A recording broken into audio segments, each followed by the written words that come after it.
Whether I'm worried about hosting or just giving that perfect gift, creating a delicious holiday for my loved ones is super important to me.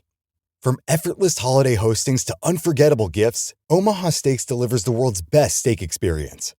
They've always been super convenient in giving me the most high-quality steaks I could ask for, whether for myself or a loved one. Omaha Steaks offers unrivaled quality and variety, and every bite is backed by their 100% guarantee. Save big on gourmet gifts and more holiday favorites with Omaha Steaks. Visit omahasteaks.com, and for an extra $35 off, use code YUM at checkout. Terms apply. See site for details. That's omahasteaks.com, promo code YUM. Go to omahasteaks.com and use code YUM at checkout for an extra $35 off. Minimum purchase may apply. See site for details. A big thanks to our advertiser, Omaha Steaks. Marriott Bonvoy is the official hotel partner of US Soccer. Join Marriott Bonvoy today to get closer to the game with exclusive perks, unforgettable experiences, and benefits that go beyond the pitch. Spring Hill Suites, part of Marriott Bonvoy, offers complimentary hot breakfast and spacious all-suite accommodations, perfect for the whole team, with room for up to 6 guests. Make your next getaway a win. Learn more at springhillsuites.marriott.com. So your youth was atypical. School days, sleepovers, even a full-on games room. But somehow you had to balance that normality with the growing proof this house is not just haunted, but bulging with entities. Watchful, some nondescript, some clearly dark. But you're an adult now, you're grown, married, settled, rational. So when that darkness never feels like it leaves you, no matter where you move, what happens if it comes back, closer than ever? That's the question faced by today's experiencer on the penultimate episode of Season 22 of the Dark Paranormal.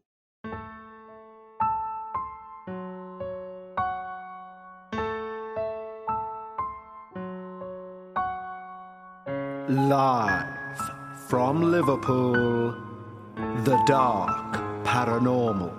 Season 22.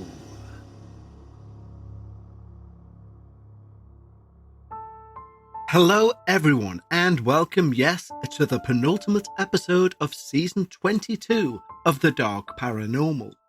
First and foremost, thank you all for joining us on this journey throughout a rather transformative season, which in all truth has held us in really good stead for the changes upcoming for Season 23. Because following next week's episode, of course, we take our standard 3-week break, returning on the 3rd week with the beginning of Season 23. We will, of course, have a pre-season show on the week before Season 23 debuts, but the date that you need to circle in your calendar for the return of the revamped Dark Paranormal is actually the 23rd of January. So, Season 23 resumes on the 23rd. Call that serendipity, call it coincidence. I'll call it coincidence. Let's not look too much into that. But what I've really loved about doing this season in particular is 2 main things. One, it's solidified what I've always said, this is your show. And the changes we make for Season 23 embody that more than anything we've ever done. Also, with the addition on Patreon of a new show called After Dark, it's allowed me to be more myself when discussing the paranormal. It allows me to be me, to discuss paranormal theories, and it literally is press record, don't edit, and 30 minutes of me thinking. So you can see the thought process, you can see me skip from idea to idea, and eventually when we open our Patreon-only forum for next month, that will be a great bone of contention for people to have positive discussions about whether they agree, disagree, have their own point of view or perspective on a specific situation. Now, speaking of Patreon, of course, we give a free trial week away at any tier you like, and I know I say it a lot at this time of year, but if it was me, as I already have with many shows, I sign up to the lowest tier of Patreon because you get an ad-free feed until at least the end of January. Any good podcast that advertisers want, you will be inundated between now and at least the end of January. Not by that 1 cup of coffee, and have ad-free episodes to listen to, so that I don't have to, if driving for example, put up with 4 minutes of somebody else talking about a subject I'm not bothered about. And the links for those trials for Patreon, or if you wish to become a full member, are indeed in the show notes, as is the link to send your own personal paranormal experience over to the show, and believe me, regardless of length, we will make sure it finds an audience. But right now, for the penultimate time this season, it's time. Lower those lights, make yourself comfortable, and most importantly, leave your disbelief at the door, as we hear all about something evil with intent. Hello, Kevin. I'm a fairly new listener to the show, and I've enjoyed every minute I've listened to so far. My name is Damon, and I thought about sharing my experiences for some time now. I just haven't found the best outlet for my stories until now. I've always been interested in the paranormal, and I've always tried to make sure I acknowledge and show respect for those experiences. Things that many would describe as odd or unnatural have been present around my family since I was an infant. I'm now 25. Some of these accounts are based on what my family members have told me, and others are personal experiences. It all seemed to begin in our townhouse in Miami, Florida. My mother was working from home, my father in school, and myself being 1 or 2 years old. My parents described the back doors of the house as extremely tall, with the top of the glass portion of the door being at least 8 to 9 feet tall.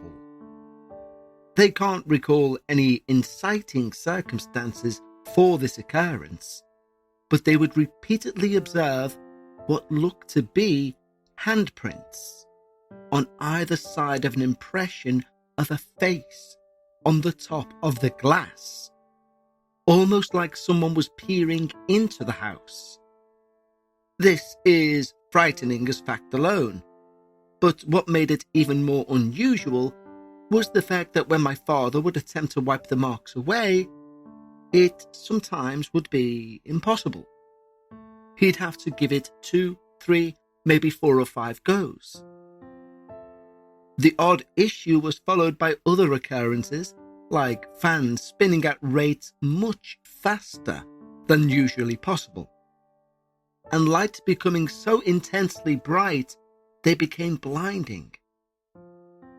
One night, as my parents were going to bed after a long day of work and study, the lights suddenly turned on without anyone touching a switch.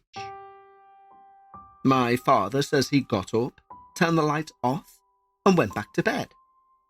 And the light turned back on as soon as he laid down.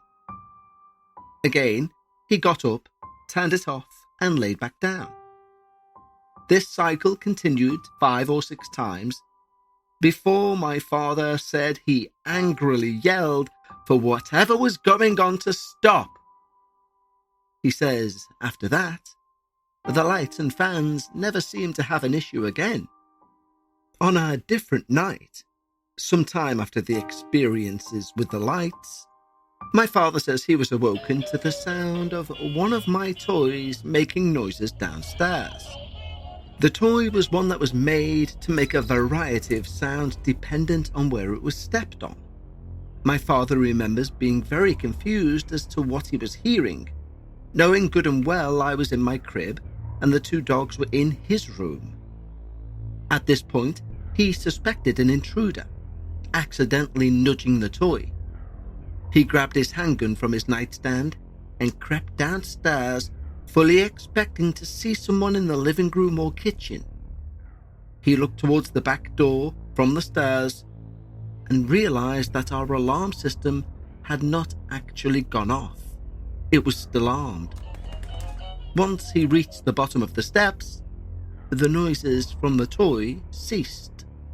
The toy was designed to be used by feet, but he could see impressions of someone's feet on the toy, like they'd slammed down with such conviction they were trying to crush it with each step. After that occurrence, things seemed to completely stop.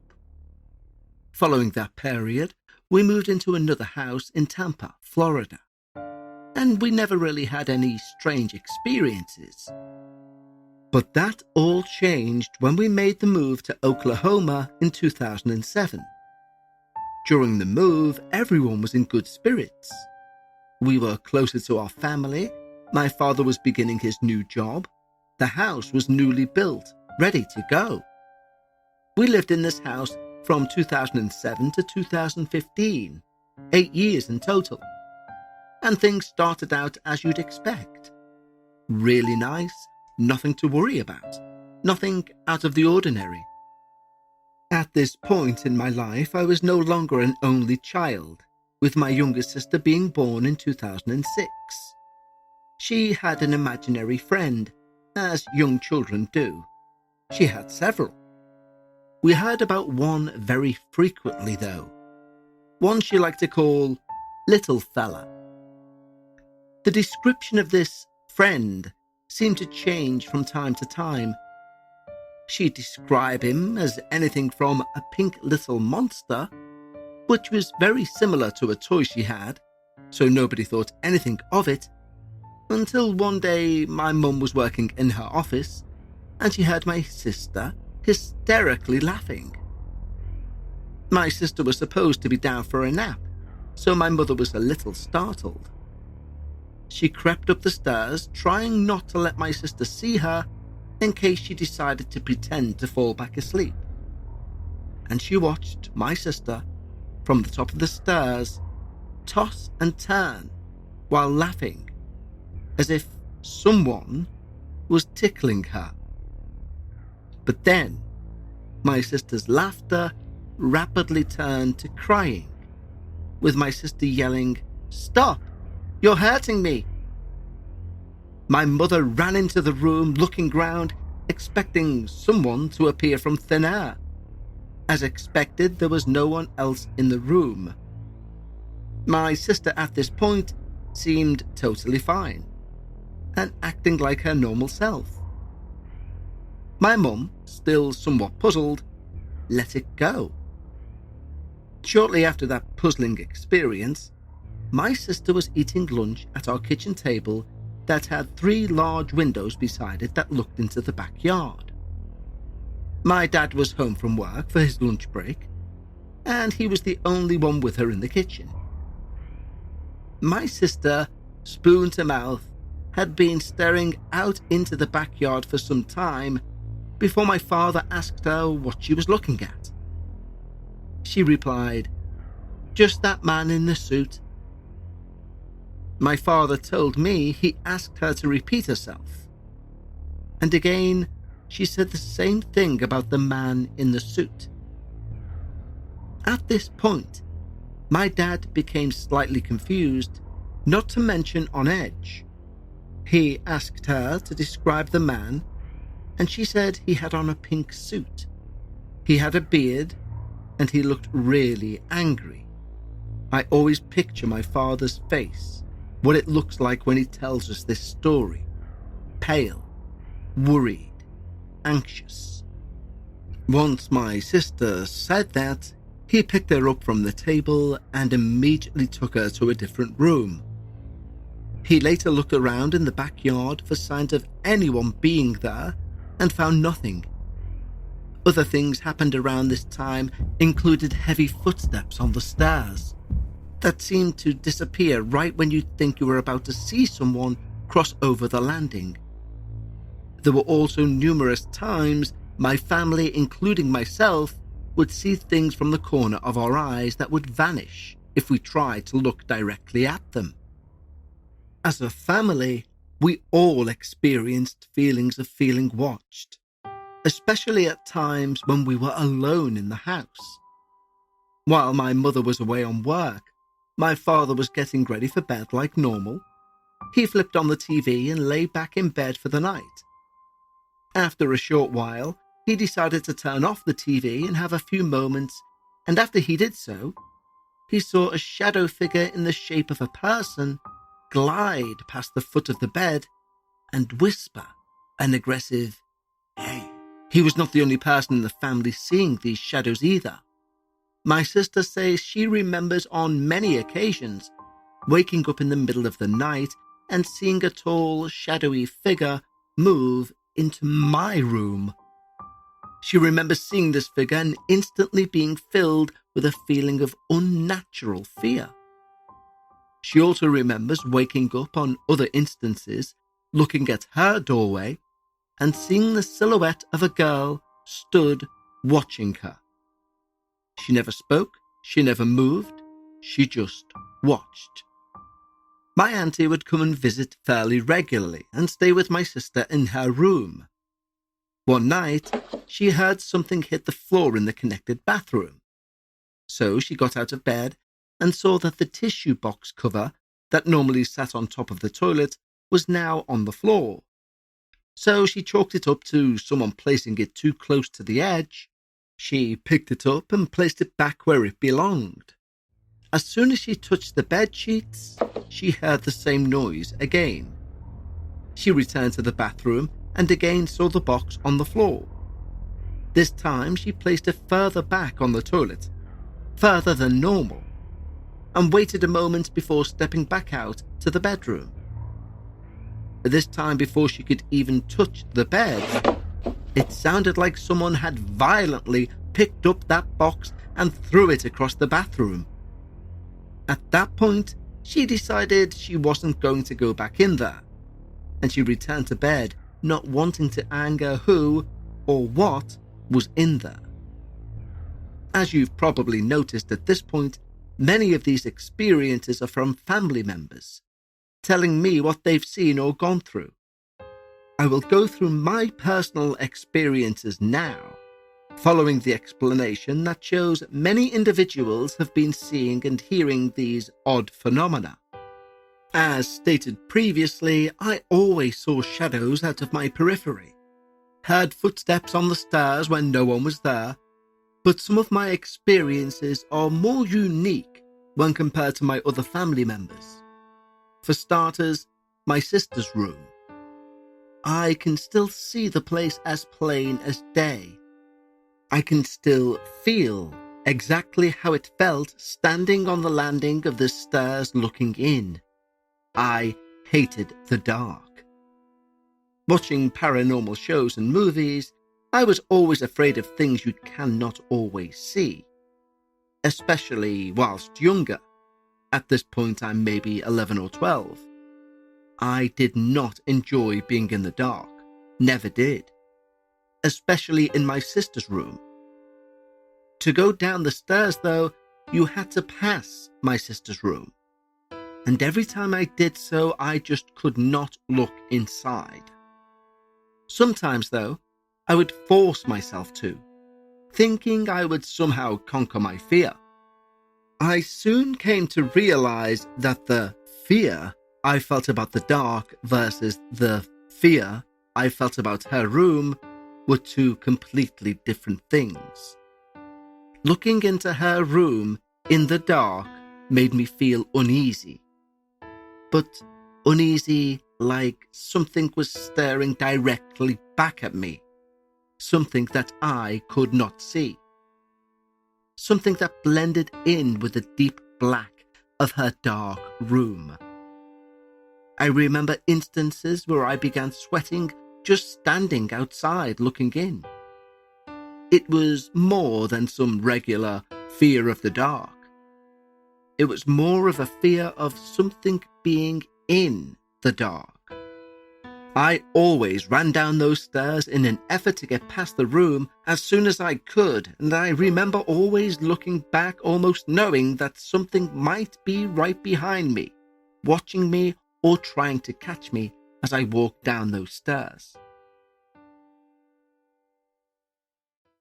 Does anyone really know what hormones do? There's so much talk about women's hormonal health, but most women are left even more confused about what it means for them and what to do about it. Let's leave that confusion behind as we head into the holiday season. Hormone Harmony is a game changer for women struggling with hormonal imbalances that leave them exhausted both physically and mentally. It only contains science-based ingredients that bring back comfort, energy, clarity, confidence, and a sense of balance. Perfect for enjoying the holidays and heading into the new year energized. You've heard me talk about them before, and Happy Mammoth, the company behind this phenomenal formula, has helped over 2.4 million women get their lives back and feel like themselves again after years or even decades of hormonal imbalances. The company surveyed 1,831 women to see how Hormone Harmony helped them, and the results are mind-blowing. 86% of women started losing weight, 77% say it improved their mood, and 100% say they feel like themselves again. Hormone Harmony has over 50,000 raving reviews from women all over the world,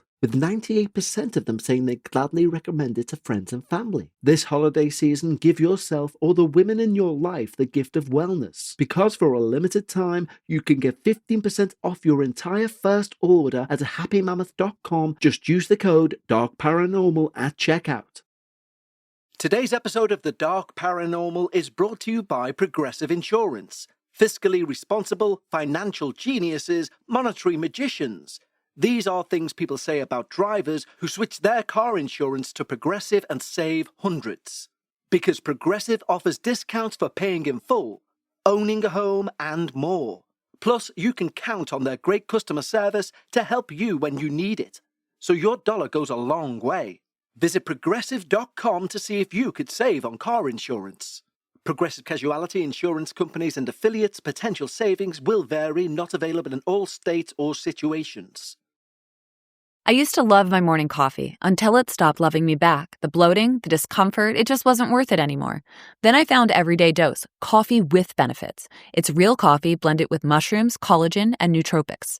Now I get my morning ritual without the crash or the discomfort. The Black Friday sale is on. Get 61% off your first Coffee Plus starter kit, a free A2 probiotic creamer, and over $100 in free gifts. Plus, you could win $100 cash or even get your entire order refunded. Head to everydaydose.com/podcast or use code podcast at checkout. Another strange phenomenon I experienced was an urge to just throw myself down those stairs.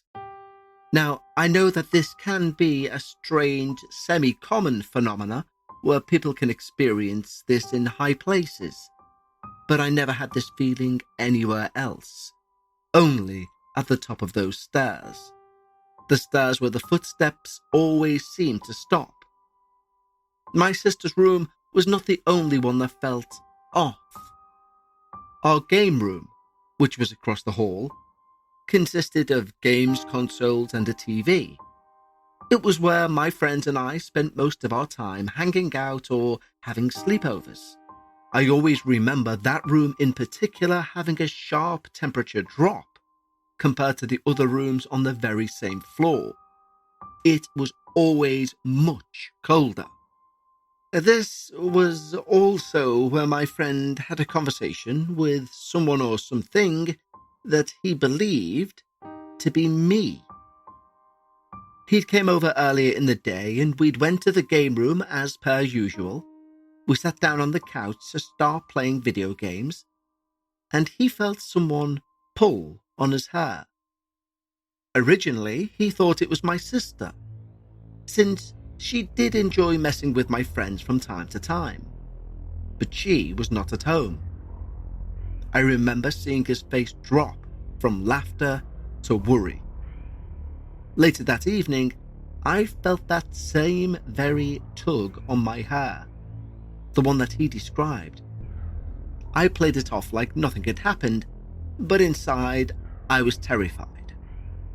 Eventually, I fell asleep after playing some video games. The next morning, my friend woke me up and told me that he'd had a full conversation with someone or something he thought was me. He said I was saying some strange things that he didn't understand. I told him I don't remember waking up, and no one has ever told me that I talk in my sleep. We both looked at each other for a short while longer in silence, as we both tried to wrap our head around what could have happened that previous night. Somehow we got past it and carried on with the day. We never really talked about it again. After a few more years in that house, my family moved to a different house located in the same town. The activity that we'd known for almost 8 years seemed to vanish. No more footsteps, no more shadows in the corner of your eye, no more shadowy figures. Everything seemed to be in a persistent state of calm. At this point, I was in high school, and I went the full 4 years without any experiences. I went to college, graduated, returned home to work before going to medical school. Every morning before work, I would wake up early, go grab a coffee to wake myself up, and my parents have 2 dogs and cats. They use a baby gate to stop the dogs getting into the cat's food in her room. So it would not be unusual to hear the cat jump on top of that gate and climb into her room at all hours of the day or night. As I got up one morning to get dressed, I hear a violent slam, like someone had forcefully thrown the gate shut. I stood there for a moment, stunned, wondering who the hell would be up this early hour besides me, and why are they slamming that gate? I go out into the hall and see the gate is shut. I look intently for the cat, and she's nowhere to be found. Normally, if someone were to slam the gate in such a way, it would be ajar.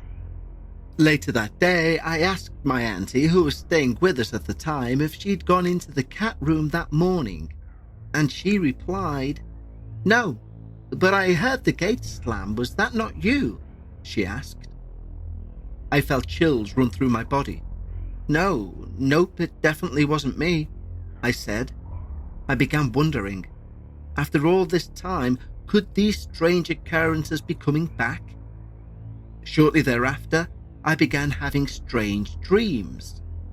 They would begin with me getting up out of my bed, being in full control, walking into the hall towards the living room.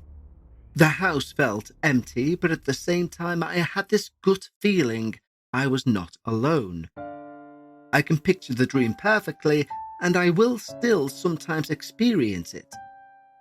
I walk down the hall and see the light coming through the windows, and my vision begins to blur.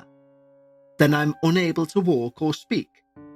I look up and see a shadow in the shape of a man making its way towards me. I always try to get back to my room, but my legs feel like they're stuck in jello. I close my eyes and desperately try to wake myself up. I know that this is a dream, but in the back of my mind, I always ask myself, is it? Really? After these dreams, I wake up sweating, panting, a feeling of immense fear filling me. I'm usually reluctantly able to go back to sleep though. However, when I have those dreams, the morning after I will always find a group of 3 linear scratches on my ribcage, back, or chest. Knowing what I do about the paranormal, this really frightens me. When I moved out of my parents' house, I got married and moved away for more school. The dreams came with me, but often more infrequently.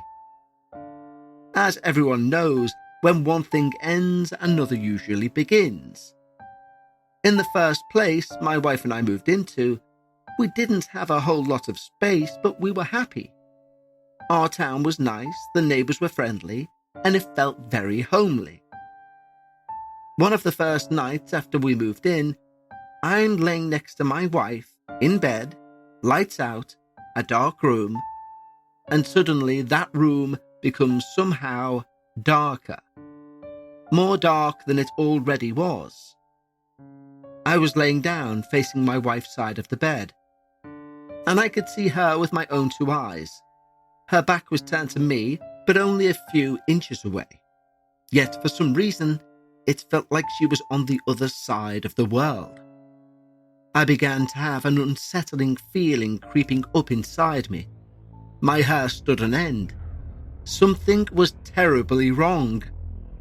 The darkness around me seemed to keep closing in closer and closer until it felt like it came to a point. I began to sense that something was behind me, something with evil intentions. The fear continued to bubble away inside me. I knew that if I turned round, I would see something that I definitely did not want to see. At this point, I was trying to talk to my wife or nudge her awake.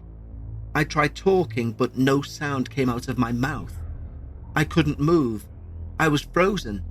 Once again, I closed my eyes and prayed for all this to be over. After what felt like an eternity, I jolted upwards, tears running down my face, gasping for air.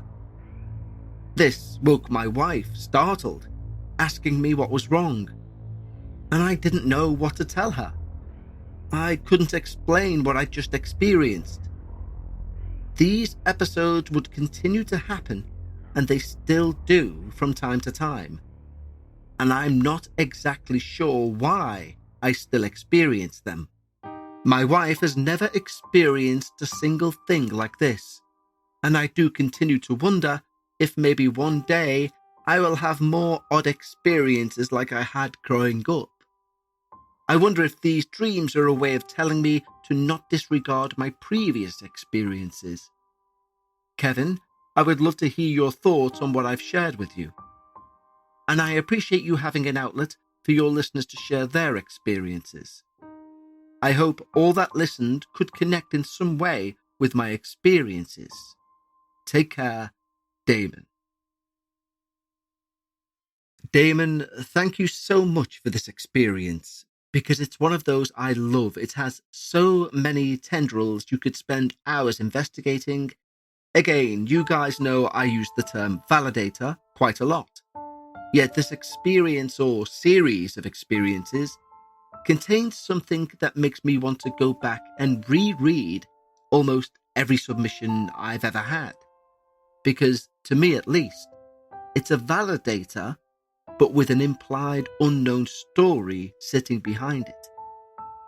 And what that is your father's reaction when your sister describes the man in the suit that you witnessed in the backyard. Damon, you managed to cover it in a sentence, but through that one sentence, it made me wonder about what the relationship is between your father and this entity. It sounds like he recognized the entity being described, and then later you refer to his face being pale whenever he regales this tale.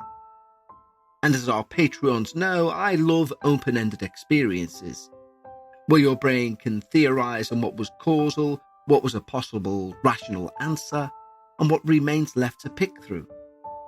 And as for the overall scenario, Damon, it seems like one of those houses, I think it was the second one, where your sister said she could see shadows going into your room. She also witnessed a girl stood in her door frame. That is a bona fide haunted house. The experiences didn't seem to care who witnessed them, from your friend, your auntie, the majority of your family members. Although there is a slight implication that your entire family has some sort of link to the other side. But an interesting thing is, i.e. in your sister's case, and in your father's case, where the silhouette said, "Hey," that implies sentience, not a residual haunting. Another sentence from you which backs this up is your father demanding that the lights stop playing up, and on his command they do. Again, implying sentience, because a residual haunting realistically isn't aware of you, or 99.9% of the time is not aware of you. So I'm thinking of a rather far-out theory in regards to your entire situation. So these spirits, i.e. your sister described a young entity, a girl. Your dad seems to have experienced that shadow entity who said, "Hey," and I grant this is a stretch, but none of us know. That's the point. That's why this is such an enjoyable activity, to posit these theories.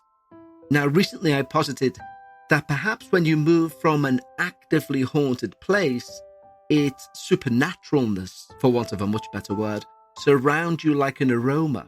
The analogy I used at the time was if you spent the day cooking fish and you then go to the supermarket, people will smell the fish on you, even though you're far, far away from the causal effect of that smell. And I theorized that that could be the case for people who've spent their time or years of their life engulfed in a paranormal environment. Maybe there is some sort of lingering, for want of a definite better phrase, aroma that can follow you around from place to place.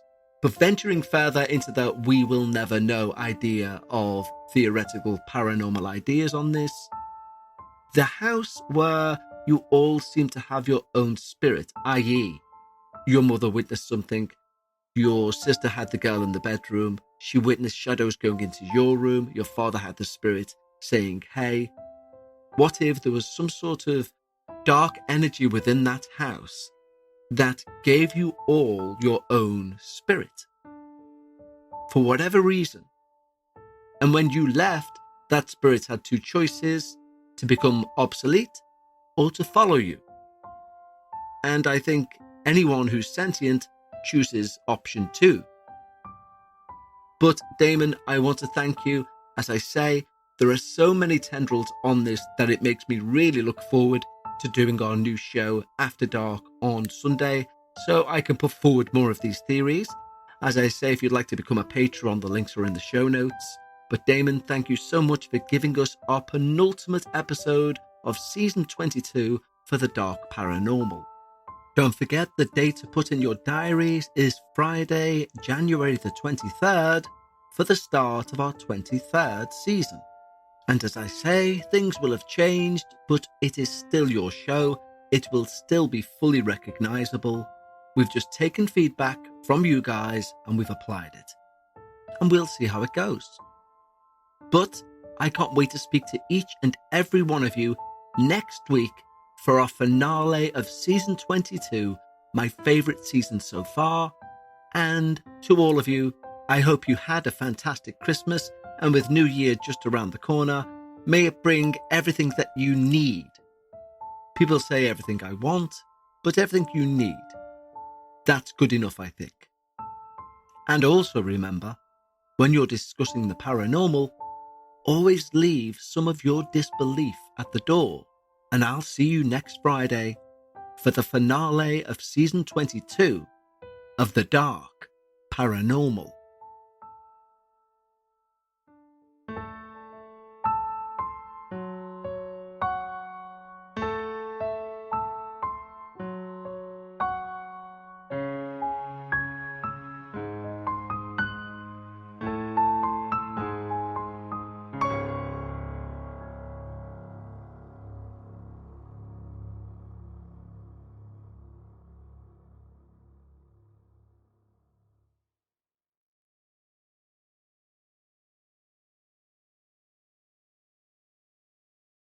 Marriott Bonvoy is the official hotel partner of US Soccer.